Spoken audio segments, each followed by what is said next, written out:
तीनों विधानसभा की जनता ये जानती है कि ऐसे व्यक्ति को जो विधानसभा में जाकर के विपक्ष में बैठेगा उसको भेजने का कोई औचित्य नहीं बनता है। देहरा की बात की जाए तो पुराने उम्मीदवार डॉक्टर राजेश जी हैं। जब वो टिकट की काफ़ी समय से दावेदारी कर रहे थे, लेकिन जब उनको टिकट नहीं मिली तो वो रो पड़े और उस दौरान सुक्खू जी की धर्मपत्नी जी को जो है टिकट दिया गया। वो कितना सही था? मुख्यमंत्री सुखविंदर सिंह सुक्खू जी की पत्नी जो है कमलेश ठाकुर जी, वो चुनाव नहीं लड़ना चाहती। 6 विधायकों को मुंह तोड़ जवाब दिया है और यही परिणाम आने वाले 3 विधानसभा के चुनाव में होगा, क्योंकि हिमाचल प्रदेश जो है वो देवी देवताओं का प्रदेश है। नमस्कार, welcome to the news radar और आप सभी के साथ मैं प्रतिमा राणा। हिमाचल प्रदेश में अगर बात करें ना, जिस तरह से टिकट को लेकर भी आने पिछले समय आपने देखा कि किस तरह की उथल पुथल थी, वहीं राजनीतिक दल में भी काफ़ी उथल पुथल देखने को मिल रही है।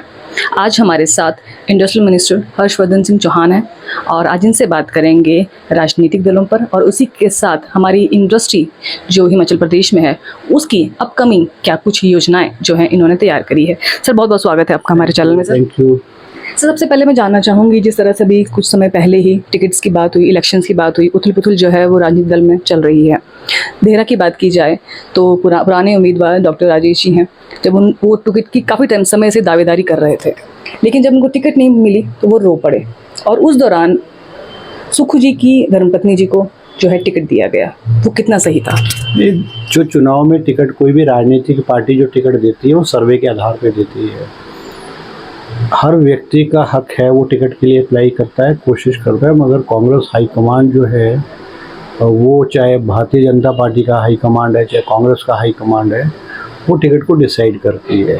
मुख्यमंत्री सुखविंदर सिंह सुक्खू जी की पत्नी जो है कमलेश ठाकुर जी, वो चुनाव नहीं लड़ना चाहती थी, मगर क्योंकि देहरा जो है वो एक टफ सीट थी और सर्वे के आधार पे जब वो सर्वे हुआ तो उस सीट को कांग्रेस के प्रत्याशी को कमज़ोर दिखाया गया और हाईकमांड के निवेदन पे मुख्यमंत्री जी की धर्मपत्नी श्री कमलेश ठाकुर जी ने चुनाव लड़ने का फैसला किया है। जो ये चुनाव हैं हो रहे हैं, आज सबसे बड़ा प्रश्न ये है कि ये चुनाव क्यों हो रहे हैं। जो व्यक्ति 3 निर्दलीय विधायक जो हैं वो 5 साल के लिए जनता चुन करके भेजती है और वो अचानक 15 महीने बाद अपना त्यागपत्र देते हैं, सबसे बड़ा प्रश्न ये है। और क्या राजनीतिक खेल हिमाचल प्रदेश की गलियारों में पिछले 3 महीने पहले हुआ, वो सब जानते हैं। आज जो ये चुनाव हो रहा है ये जनता के ऊपर बोझ है और जनता ने इनको 5 साल के लिए भेजा। ठीक है, कांग्रेस के ये एसोसिएट विधायक थे, कांग्रेस के साथ काम किया इन्होंने, कांग्रेस विधायक दल की मीटिंग में भी आते थे, मगर अगर कांग्रेस से इनकी विचारधारा नहीं मिलती तो कांग्रेस का सदन के अंदर और सदन के बाहर निर्दलीय के रूप में भी और बीजेपी के साथ बैठ करके भी तो ये कांग्रेस का विरोध कर सकते थे। आज हिमाचल प्रदेश की तीनों विधानसभा की जनता इनसे यही प्रश्न पूछ रही है। निश्चित रूप में कांग्रेस पार्टी तीनों की 3 सीटें जीतेगी और कांग्रेस का जो आंकड़ा है वो 38 से जाकर के 41 होगा। ये सदन जो है वो 68 विधायकों, विधानसभा का 68 है। आज कांग्रेस के पास 38 विधायक हैं, आज हमारे पास स्पष्ट बहुमत है, हमारी सरकार मजबूत है और तीनों विधानसभा की जनता ये जानती है कि ऐसे व्यक्ति को जो विधानसभा में जाकर के विपक्ष में बैठेगा उसको भेजने का कोई औचित्य नहीं बनता है। तीनों विधानसभा, चाहे देहरा है, चाहे नालागढ़ है, चाहे हमीरपुर है, जहाँ की जनता ने कांग्रेस पार्टी को जीतने का जो है वन बनाया हुआ है। उपचुनावों की बात करें तो अभी 3, उससे पहले 6। क्या कारण लग रहा है कि क्यों जो है उपचुनावों की ये समय आया और उपचुनाव होने की चीज़ें हो रही हैं? नहीं, देखो, चुनाव कोई किसी राजनीतिक पार्टी या सरकार के हाथ में थोड़ी है। अब 3-6 कांग्रेस के बागी विधायकों ने राज्यसभा का वोट बीजेपी के प्रत्याशी को दिया, फिर जो व्हिप का उल्लंघन किया, विधानसभा में हम जो व्हिप इशू करती है सभी पार्टी, और जो बजट पेश किया जाता है तो विधायक जो सत्ता पक्ष के विधायक है उनको बजट के समर्थन में वोट देना पड़ता है, विधानसभा में उपस्थित होना पड़ता है, मगर 6 के 6 जो विधायक है, जो बागी विधायक कांग्रेस के निष्कासित किए गए, उन्होंने इसका उल्लंघन किया, उनको निष्कासित किया गया। दोबारा चुनाव हुए, जनता की दरबार में गए और जनता ने इनमें से 6 में से 4 विधायकों को जो है वो घर बैठा दिया है। तो ये कांग्रेस, ये हमारे हाथ में थोड़ी है। अब निर्दलीय विधायक जो वो त्यागपत्र दे, क्योंकि इन्होंने को कांग्रेस पार्टी ने, सरकार ने थोड़ी मजबूर किया था त्यागपत्र देने को, था ये इन्होंने अपने विवेक से, अपनी मर्जी से, चाहे किसी दबाव में या चाहे किसी पैसे के लालच में आकर के इन्होंने त्यागपत्र दिया होगा। तो ये उनकी इनकी मर्जी है। तो बहुत मुश्किल से ऐसे चुनाव होते हैं और उनके बाद जब आम जनता वोट देख के अपने प्रत्याशी को चुनती है, कुछ समय बाद वो त्याग कर देते हैं, छोड़ रहे हैं, फिर दोबारा चुनाव हो रहे हैं। इससे कहीं ना कहीं हमारी जो हिमाचल प्रदेश की ग्रोथ है वो भी कहीं ना कहीं रुकती है। लोगों ने काफ़ी उम्मीदें बांधी होती हैं कि अभी कोई नया विधायक आएगा तो वो हमारे जगह को और उजागर करेगा, हमारे यहाँ का विकास करेगा, वो नहीं हो पाता है। निश्चित रूप में मैं आपकी बात से सहमत हूँ कि हिमाचल प्रदेश में जो ये दूषित वातावरण, दल बदल का, विधायकों को पैसे से खरीदना, विधायकों को दबाव में या पैसे के लालच में डाल करके त्यागपत्र देना, ये हिमाचल का कल्चर नहीं था, मगर ये अभी हुआ है। और हिमाचल की जनता ने 6 विधायकों को मुंह तोड़ जवाब दिया है और यही परिणाम आने वाले 3 विधानसभा के चुनाव में होगा, क्योंकि हिमाचल प्रदेश जो है वो देवी देवताओं का प्रदेश है। यहाँ कोई व्यक्ति छल कपट करता है, लोगों की भावनाओं से खिलवाड़ करता है या लोगों की इच्छाओं को नज़रअंदाज करता है कोई प्रतिनिधि, तो जनता उसको उठा करके फेंकती है। निश्चित रूप से ये होने वाला है और आने वाले समय में हिमाचल प्रदेश का जो वातावरण है, जो दूषित हुआ है, राजनीतिक वातावरण दूषित हुआ है, वो साफ होगा।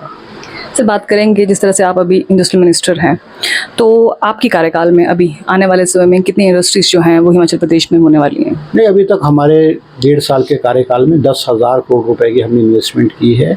बहुत सारी इंडस्ट्रीज़ आ रही हैं, कुछ ने काम लगाया है। और अभी हमारा जो बलरघ पार्क है वो 2,000 करोड़ की लागत से बलरघ पार्क बन रहा है, जिसमें कोई 10,000 करोड़ की इन्वेस्टमेंट होगी। मेडिसिनल डिवाइस पार्क है, अब हमारे बन रहे हैं। कुछ इंडस्ट्रियल एरियाज़ में हम नए इंडस्ट्रियल एरियाज़ को डेवलप कर रहे हैं। निश्चित रूप से हिमाचल प्रदेश में इंडस्ट्री जो है आ रही है और हम, क्योंकि गवर्नमेंट सेक्टर में जो है वो नौकरियों की गुंजाइश कम है, तो इसलिए हम जो है प्राइवेट सेक्टर को एनकरेज करके, ताकि हमारे रेवेन्यू भी आए और हमारे प्राइवेट सेक्टर में नौकरियां भी जो है नौजवानों को मिले।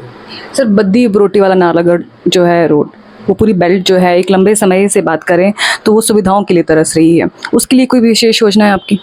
नहीं, देखो, क्योंकि जब BBND बना उस वक्त बहुत तेज़ी से लोग इंडस्ट्रीज आई और वो हैज़र्ड वे में उसको जो है प्लान आउट नहीं किया गया। उसकी वजह से जो ये आज प्रॉब्लम हो रही है, प्रॉपर सीवरेज सिस्टम नहीं है, प्रॉपर रोड्स नहीं है।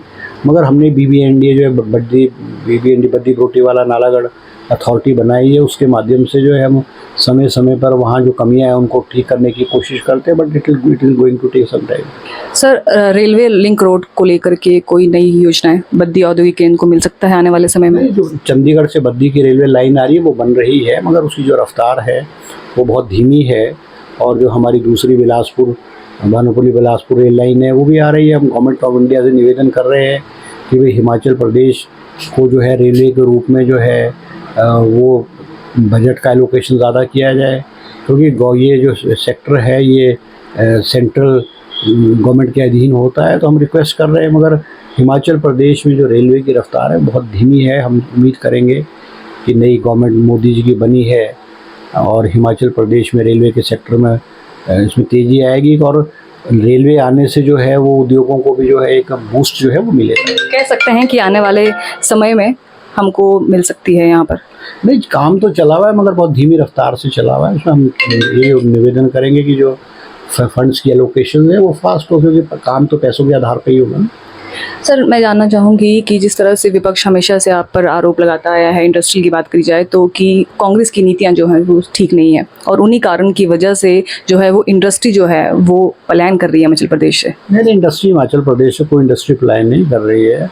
कई इंडस्ट्री ऐसी होती हैं कि क्योंकि जो पैकेजेस मिलते हैं और जब उनकी जो पैकेजेस ख़त्म होते हैं, चाहे in terms of transport subsidy या अदर सब्सिडीज होती है, तो कुछ इंडस्ट्रीज छोड़ करके दूसरे स्टेटों में चली जाती है। मगर हिमाचल प्रदेश से कोई इंडस्ट्री पलायन नहीं कर रही है।